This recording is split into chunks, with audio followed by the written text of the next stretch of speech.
ఏసైకి వందనాలండి, అమ్మగారికి వందనాలు, జ్యోతమ్మకి శరణ్ బాబు గారికి వందనాలండి, ఇక్కడికి వచ్చిన బిడ్డలందరికీ వందనాలు. నా సాక్ష్యం ఏంటంటే 8 వారాలు మా అబ్బాయి పనిలేదండి, అస్సలు పనిలేదు. ఆ పనితో వెళ్ళిపోతాడు ఆ పిల్లడు ఆగడం, అవతలే పని చెప్పలేదు. 8 వారాలు చాలా బాధపడ్డాం మేము. ఓ రోజు మంచి కూడా కాదు, బియ్యం మళ్ళీ అర్థం చెప్పకూడదు, స్టోర్లో బియ్యం వేస్తున్నారు. బియ్యం వేస్తుంటే 15 కేజీలు తెచ్చి అట్లా అమ్మాయి అంతే 200 ఇస్తాను ఇవ్వమంటే నేనేమో దేవుడికి ఇస్తానని అన్నా. ఆయన ఒక వారం ఇంట్లో పెట్టేసుకున్నా. ఇంట్లో పెట్టాక నాకు అనిపిస్తుంది దేవుడికి ఇచ్చారనిపిస్తుంది. సరే మా చిన్నప్పుడు నేను ఆటోలో అయితే మా అబ్బాయి అన్నాడు, ఇయ్యేందుకు అమ్మ మంచి బియ్యం ఇవ్వచ్చు కదంటే, ఇప్పుడు లేవు కదా మీటింగ్ గారికి కానీ పంటలకు కానీ నేర్పిస్తాలే అంటే బాబు ఇక్కడ వరకు తెచ్చాడు చిన్నవాడు. తెచ్చాము లోపలికి ఇచ్చాము. ఆదివారం జరిగింది అది. ఆదివారం జరిగింది, సోమవారం 3 ఫోన్ చేశానండి పనికి పిల్లడికి. సోమవారం అసలు మా పిల్లడు పనికి వెళ్ళడు ఎప్పుడు కూడా. ఆదివారం కొద్దిగా బాగోండి ఆయన, ఇంకా లేకలేకో లేకపోతే అంతలో పని లేకో అసలు ఎప్పుడు బట్టి నేను సోమవారం పనికి వెళ్తానే నాకు వెళ్ళదు పిల్లడు. అలాగే సోమవారం నుండి శనివారం వరకు వెళ్ళి నేను అక్కడ రోడ్డు మీద బట్టి కూడా తెచ్చుంటే జీతం తెచ్చి చక్కగా నా చేతికి ఇచ్చాడండి. అప్పుడు అనుకున్న దేవుడికి అమ్మ వారం నేను ఏదో ఒకటి ఓ మంచి నూనె కందిపప్పు ఏదో నాకు తాగనుకో నేను తీసుకొని వెళ్తానని చెప్పి ఆ రోజు అనుకున్నా. 2వ వారం ఏమో మంచి నూనె చేశాను, మంచి నూనె ఇచ్చాను. ఈ వారం ఏమో రవ్వ పంచదార బూస్ట్ ప్యాకెట్ తెచ్చాను. మళ్ళీ మొన్న వారం కూడా అలాగే జీతం నాకు తెచ్చాడు, అది పీపోకుండా. ఈ చిన్న సాక్షి దేవుడు తీయించాలి. అందులో మా పిల్లలకి ఇంకా బాగా పనికి వెళ్ళాలని, నా మనవరాలు మనవడు పాయింట్స్ రావాలని ప్రార్థించండి అందరూ. తర్వాత మా చుట్టాల అమ్మాయికి ఆదికృష్ణ అమ్మాయికి బాగా లేకపోతే చిన్న వయసే మన తగ్గ కూడా వచ్చింది. చాలా బాగుండేది మాతో, మా ఇంట్లో పిల్లలా తిరిగేది. 3 రోజులు కళ్ళు తిరిగి పడిపోయింది అంటే కళ్ళు తిరిగి పడిపోగానే పోయి రాత్రి అనుకోకుండా డైరెక్ట్ చేశారండి. చాలా బాగా ఉంది రాత్రి నుండి, అసలు మనసు ఏం బాగలేదు. ఆ బిడ్డ గురించి మీరు అందరూ ప్రయత్నం చేయండి.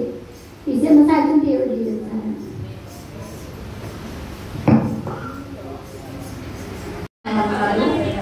మనం చెప్పే సాక్ష్యం ఏంటంటే మా పాపకి బాబుకి ఇద్దరికి ఫీవర్ అన్నమాట. అయితే మరి నా విద్యార్థి చెప్పినప్పుడు ఉపవాసాలలో ప్రార్థన చేశారు. వాళ్ళందరూ కూడా జ్వరాలు తగ్గి దేనిస్తారు. మరి కూడా ఏంటంటే మా హస్బెండ్కి కాలేజ్లో ఒక ప్రాబ్లం వచ్చింది. ఆ విషయంలో ఆయన ఫోన్ చేసి చెప్పినప్పుడు దేవుడి సంతో ప్రార్థన చేశాను. దేవుడు మరి నాకు సహాయం చేశారు.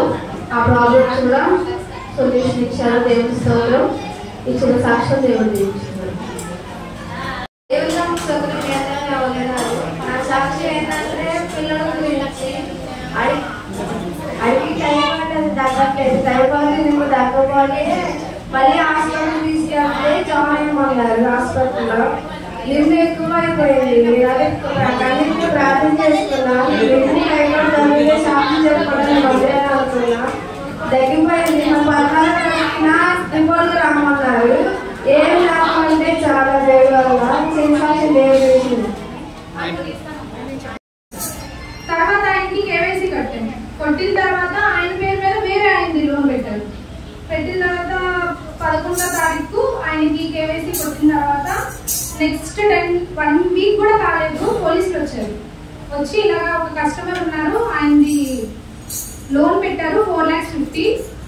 ఆయనది ఎంత లోన్ ఉంది, ఏమేమి లోన్స్ ఉన్నాయి అన్ని బయటికి తీయని అన్నారు. ఆయన పేరు మీద మాత్రం 1.7 ఉంది. ఇంకా వాళ్ళకి అర్థం కాక మళ్ళీ వెళ్ళిపోయారు. వెళ్ళిపోయిన తర్వాత కస్టమర్ని విచారించిన తర్వాత ఒక చైన్ పెట్టాను, నేను మా ఫ్రెండ్ పేరు మీద పెట్టాను. సో అది ఆ కంపెనీలోనే ఉంది అని అన్నారు. ఇప్పుడు ఒకవేళ అది ఆయన పేరు మీద ఉంటే అది తీసుకెళ్ళిపోయి ఆ డబ్బులు మొత్తం మేము కట్టాల్సి వచ్చేది కంపెనీకి 4,50,000. అయితే దేవుడు మా పట్ల గొప్ప కార్యం చేశాడు. అది బై లక్ దేవుడు కృప వల్ల ఆ లోన్ సార్ పేరు మీద, సార్ వాళ్ళ ఫ్రెండ్ పేరు మీద ఉంది కాబట్టి ఆ మొత్తం ఆ సారే వాళ్ళ తమ్ముడు ఆ సార్ కలిపి కట్టి విడిపించుకున్నారు మొన్నే. దానివల్ల మాకు మేలు జరిగింది. ఇంకా ఆ కస్టమర్ దగ్గర నుంచి ఇప్పుడు కొట్టేసింది ఎవరైతే ఉన్నారో వాళ్ళ దగ్గర నుంచి వీళ్ళు రికవరీ చేసుకుంటారు ఇంకా మనీ. దేవుడు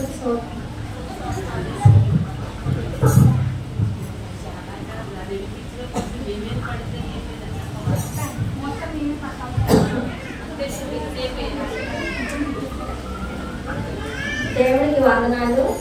ఇక్కడికి వచ్చిన మా బిడ్డలందరికీ వందనాలు. చిన్న ఎంత ఏం జరిగిందంటే మా మనవరాలది కొద్ది గొడవలు అయింది. గొడవల వల్ల వచ్చారు. అక్క తమ్ముడు వచ్చేసారు.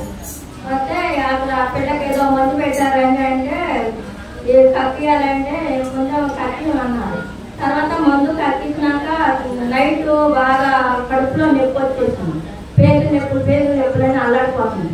నైట్ తీసుకెళ్ళిపోయాం. ఆ రోజు మా మరిది గారు అబ్బాయి ఉన్నాడు, మేము మా ఇల్లుడు ఉన్నాడు, మా మూడు అబ్బాయి మేము అందరం ఉన్నాం, మా అమ్మాయి అందరం. ఆ రోజు అర్జెంటుగా తీసుకెళ్ళిపోయాం హాస్పిటల్కి. ఇంట్లో హాస్పిటల్ తీసుకెళ్ళమన్నారు. ఇంకా కడుపుతో ఉన్న పిల్లలు ఎలా తీసుకెళ్తామో అక్కడ తీసుకెళ్తామని ఏదే హాస్పిటల్ తీసుకెళ్ళి అక్కడికి వెళ్ళాక వాళ్ళు తిట్టారు. ఏంటి ఏ మందులు పెడతామని సత్యమైన పేరు నొప్పి ఏంటి కడుపుతో ఉన్న పిల్లలకి ఏదైనా అయితే ఏంటి ప్రమాదం అని అన్నారు. దేవుడు అక్కడ ఆ బిడ్డను అప్పుడు కాపాడాడు. తర్వాత కొంచెం గొడవ వచ్చినాక లాయన వద్దు అని అన్నట్టే ఆ పిల్ల గబాబు వచ్చి పెనాయిల్ తాగేసింది. చెక్కగా బాగా ఎప్పుడు చేసి పెట్టుకున్నా తెలియదు, చేసి తాగేసింది. తాగంగానే ఇంకా గబాబు వేసుకెళ్ళాం. ఇంకా అక్కడ చాలా ఇబ్బంది పడ్డాం. పిల్లకి చాలా ప్రమాదం వద్దో ఏదో అన్నారు డాక్టర్. ఇంకా అక్కడ దేవుడు అక్కడ కూడా రక్షించాడు ఆ పిల్లని. శుభ్రంగా తల్లి బాగానే ఉన్నాడు.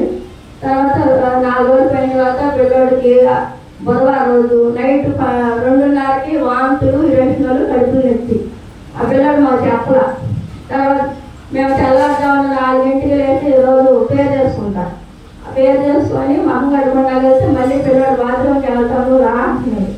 అని సరే అని చెప్పి వెళ్ళొచ్చాడు. నేను వాకిలో ఊడ్చి కడిగాను.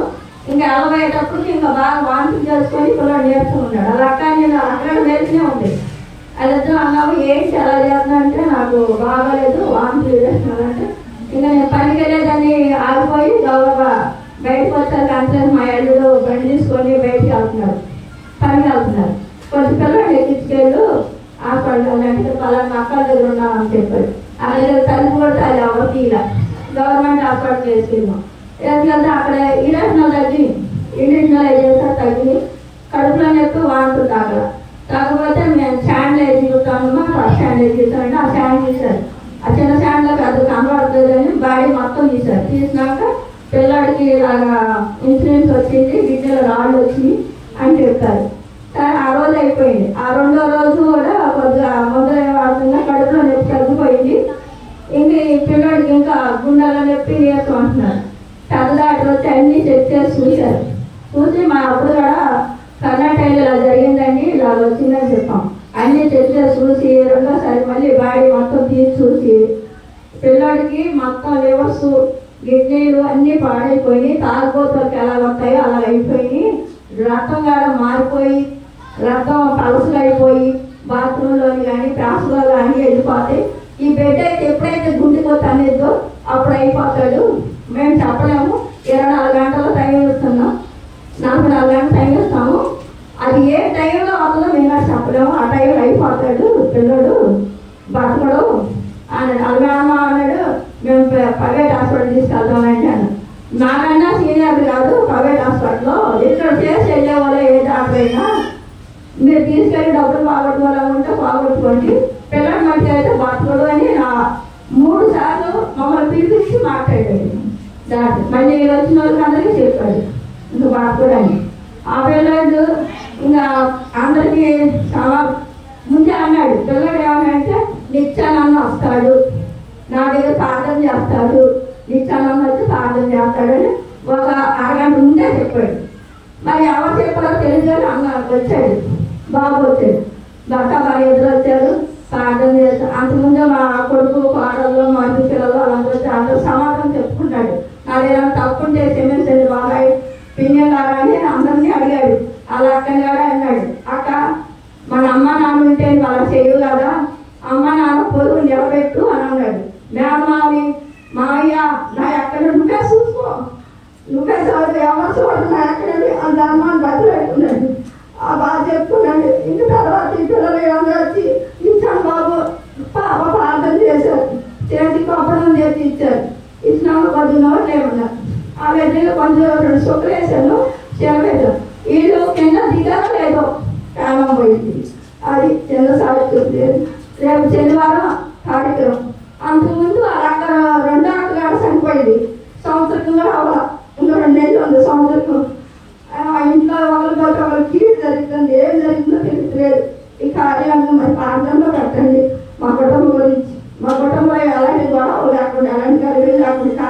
తెలియదు చిన్న పాకాలు దీవించాను.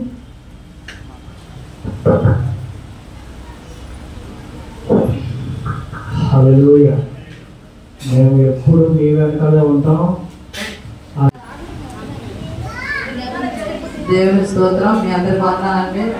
మరి పోయిన వారం అయితే మా చెల్లికి మా సహోదరాలు బాగలేదని చెప్పాను కదా, ఆపరేషన్ జరిగింది. మరి హైవే రోడ్లో చివరికి పిహెచ్ రోడ్ చివరి హాస్పిటల్లో జాయిన్ చేశారు. మరి నాకు బాగోలేదు వెళ్ళి వచ్చాను అన్నాను కదా, ఆ అమ్మాయికి దేవుడు స్వస్థత ఇచ్చాడు. మరి గొప్ప ఆపరేషన్ నుంచి ఆ బిడ్డకు స్వస్థత కలిగింది. నేను వెళ్ళాను, నేను పలకరించి చేశాను కదా, ఎంతో సంతోషపడింది సహోదరాలు. అక్క నా బాగానే ఉంది అక్క, నేను వేసాను అక్క అని చెప్పేసి ఎంతో సంతోషంతో ఆనందంతో ఉండింది. దేవుడి స్తోత్రం. దేవుడు స్వస్థపరిచాడు. ఇంకాను ఆ అమ్మాయికి గర్భసంచిలో మరి గడ్డలోని అంట, మరి దాని గురించి కూడా ప్రార్థన చేయమంది. అన్న అమ్మ దేవుడి దగ్గర రాయినమ్మ, దేవుడు స్వస్థపరుస్తాడు, దేవుడు గొప్ప దేవుడు అంటే వస్తానక్క వస్తాను అంది. మరి నేను వెళ్ళి పలకరించాను, బాగానే ఉంది నా సహోదరులు. దామోదర గురించి కూడా ప్రార్థన చేశాను, అన్నమణి గురించి కూడా ప్రార్థన చేశాను, సాంబశివరావు గారి గురించి కూడా ప్రార్థన చేశాను. మరి వాళ్ళు కూడా బాగానే ఉన్నారు. నేనైతే దామోదర మా ఇంటికి వచ్చాడు, ఎంత సంతోషం కలిగింది. ఏంటయ్యా బాగుందా ఒంట్లో అంటే, అక్క బాగుంది అక్క అని చెప్పేసి అన్నాడు. దేవుడి స్తోత్రం అనుకున్నాం. అమ్మగారికి బాబుకి వందనాలు, నేను సంఘటనకి వందనాలు. మళ్ళీ చెప్పే సాక్షులు ఏంటంటే, మరి మా అబ్బాయి విషయంలో అయితే మళ్ళీ ఎంతో ఇదిగా ఉంది. కాలు నీరు వచ్చేసి చాలా భయపడ్డాము. 5 వారం రోజులు ఆసుపత్రిలో ఉంచాము. దేవుడు మరి రిపోర్ట్లన్నీ చూసి ఏమీ లేదని దేవుడు క్షేమము మా కుమారుడు ఇంటికి పంపించాడు.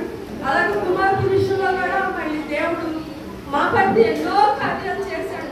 మా అమ్మాయికి 3 నెలల క్రితం ఆపరేషన్ పెద్దపడినమ్మ ఆపరేషన్ చేయాలి అని అన్నారు.